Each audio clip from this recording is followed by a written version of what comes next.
رحمۃ اللہ جی، آج ہمارے پاس بہت ہی قیمتی مہمان موجود ہیں، قاری فرید احمد صاحب، جو کہ ایک بہت بڑے معالج ہیں، قرآن سے جادو اور جنات کا علاج کرتے آ رہے ہیں اور ماشاءاللہ یہ 30 سال سے اس فیلڈ میں کام کر رہے ہیں۔ اللہ تعالیٰ ان سے کام لے رہا ہے۔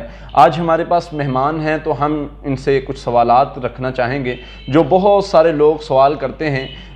میرا پہلا سوال یہ ہے شیخ صاحب کہ آپ یہ بتائیں کہ کچھ لوگ کہتے ہیں کہ جنات موجود ہی نہیں ہیں، یہ جو جنات جسم میں داخل ہو جاتے ہیں ایسی کوئی حقیقت نہیں ہے، قرآن و حدیث میں اس کی روشنی کیا ہے؟ آپ بتائیں، شکریہ۔ السلام علیکم ورحمۃ اللہ وبرکاتہ۔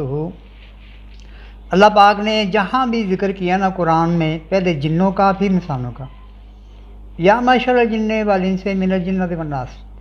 اللہ فرماتے ہیں کہ پہلے مخلوق یہ تھی، بعد میں انسان آئے، اور نبی السلام نے فرمایا کہ شیاطین ایسے گردش کرتا ہے جس میں جیسے خون گردش کرتا ہے، کسی تو انکار ہو ہی نہیں سکتا۔ جو انکار کرتا ہے وہ مسلمان نہیں، کلمہ گوئی نہیں، وہ قرآن کا انکار کرتا ہے۔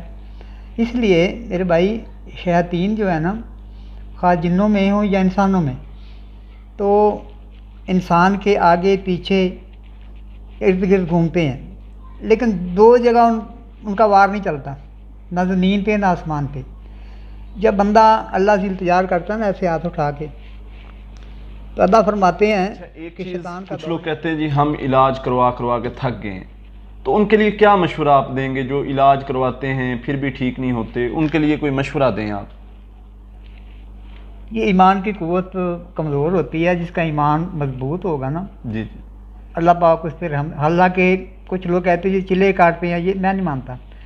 عمر فاروق رضی اللہ تعالیٰ عنہ نے کون سے چلے کاٹے تھے؟ شیطان آپ کو دیکھ کے بھاگ جاتا تھا۔ بالکل، پھر ایمان کی مضبوطی چاہیے، اپنے ایمان کو مضبوط کرو۔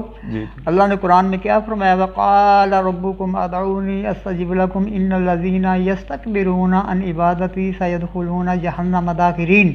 مجھ سے دعائیں کیا کرو، میں تمہاری دعائیں سنتا ہوں اور قبول بھی کرتا ہوں۔ جو بندہ دعا نہیں کرتا وہ متکبر ہے، کہاں ہے ٹھکانہ؟ جہنم میں ہے۔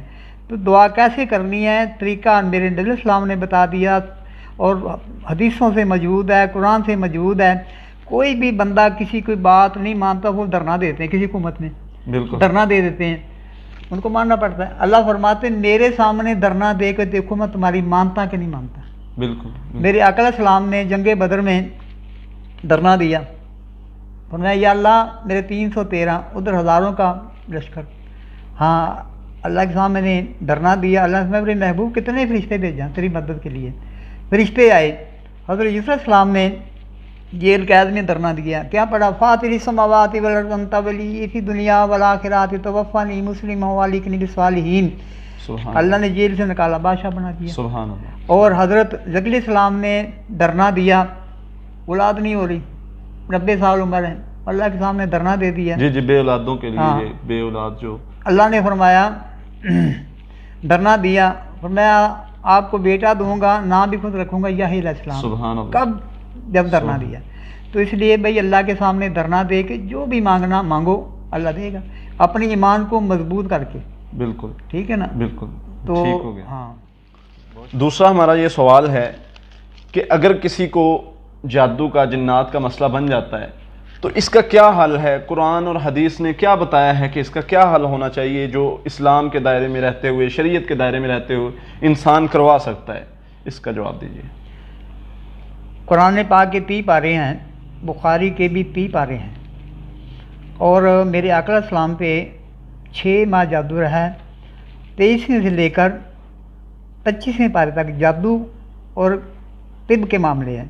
باب السحر ہے، تو یہ انکار نہیں ہے، جادو کفر ہے، حق نہیں ہے، کفر ہے، لیکن یہ چلتا ہے۔ موسیٰ علیہ السلام پہ بھی جادو ہوا، فرعون نے بڑے جادوگر بلائے، ان پہ جادو کر دو۔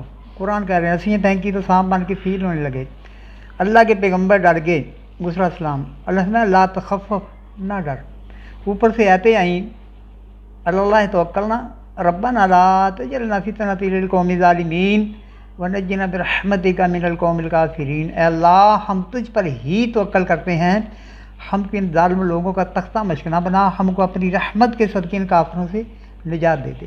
جب یہ پڑھا نا اللہ سے اپنا عصا پھینکو، عصا پھینکے بہت بڑا عصا بن گیا، جن سب سے سارے کالے سے جادو ختم ہو گیا۔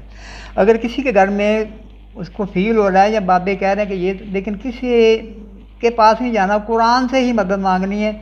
کیا مانگنا ہے؟ اللہ کا نعرہ بلند کرو اپنے چون کونوں پہ۔ اس کے بعد سورۃ احقاف پارہ نمبر 26 آیت نمبر 29 تا 32 میرے آقا علیہ السلام نے خود جنات کو دعوت دی ہے، تو یہ ایک مرتبہ پڑھیں، 7 دن عمل کریں، جن سارے بھاگ جائیں گے۔ دوسرا لوگوں کا یہ ہوتا ہے جی کالا علم کالے سے جاتا ہے، یہ جھوٹ بولتے ہیں۔ ایک تو پہلے ہی گندا برتن ہے، اس کو گندے برتن، اکثر لوگ یہی کہتے ہیں نا کہ یہ کالا جادو ہے تو اس کا علاج کالے سے ہی ہوگا، نہیں، یہ جھوٹ کالے جادو سے اس کا قرآن سے علاج نہیں ہوگا، اس پر بھی ذرا وضاحت کر دیں۔ ہاں، ایک تو بندہ بالکل برتن گندا ہے، جی جی، اس کو گندے پانی سے دھوئیں گے صاف ہو جائے گا؟ نہیں، جب تک صاف پانی سے نہیں دھوئیں۔ قرآن پاک صاف ہے، بالکل ہر چیز صاف کر دے گا، جی بالکل، سارا کالا پیلا جادو جو بھی ختم ہو جائے گا۔ جی جی، دوسری بات یہ لوگوں نے یہ کہا کہ یہ تویز ڈالنے گلوں میں، یہ میں کہتا ہوں اگر بھوک لگی ہو تو کھانا کھانا چاہیے، یہ پیٹ میں باندھنا چاہیے۔ بالکل کھانا چاہیے کھانا، اگر پیٹ میں باندھنے سے بھوک ختم ہو جائے پھر کھانے کی کیا ضرورت ہے؟ جی بالکل، قرآن تو پڑھنے کے لیے، عمل کرنے کے لیے ہے، پیٹ میں باندھنے کے لیے نہیں آیا۔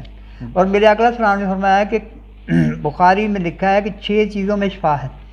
1 نمبر قرآن سارا ہی شفا ہے۔ دوسرا آپ نے فرمایا پوری سورۃ النحل ہے، یہ شہد میں شفا ہے۔ سبحان اللہ، تیسرا آپ نے فرمایا کلونجی سوائے موت کی ہر بیماری کے لیے شفا ہے۔ سبحان اللہ، چوتھا آپ نے فرمایا نخل کھجور میں شفا ہے، زیتون کے تیل میں شفا ہے جس کی اللہ نے قسمیں ہیں، انجیر میں شفا ہے۔ تو یہ اللہ پاک کی حکمت ہے اور بخاری میں لکھا ہے، میرے آقا علیہ السلام نے فرمایا ہے، تو ہم کو ان چیزوں سے عمل کرنا چاہیے۔ جی بہت شکریہ، آپ نے بہت اچھا جواب دیا کہ جو لوگ کہتے ہیں کہ کالے جادو کا علاج کالے جادو سے ہونا چاہیے، شیخ صاحب نے قرآن و حدیث کی روشنی میں بہت اچھا جواب دیا۔ بہترین صدقہ جاریہ حاصل کرنے کے لیے اس ویڈیو کو لائک، کمنٹ اور شیئر کرنا مت بھولیں۔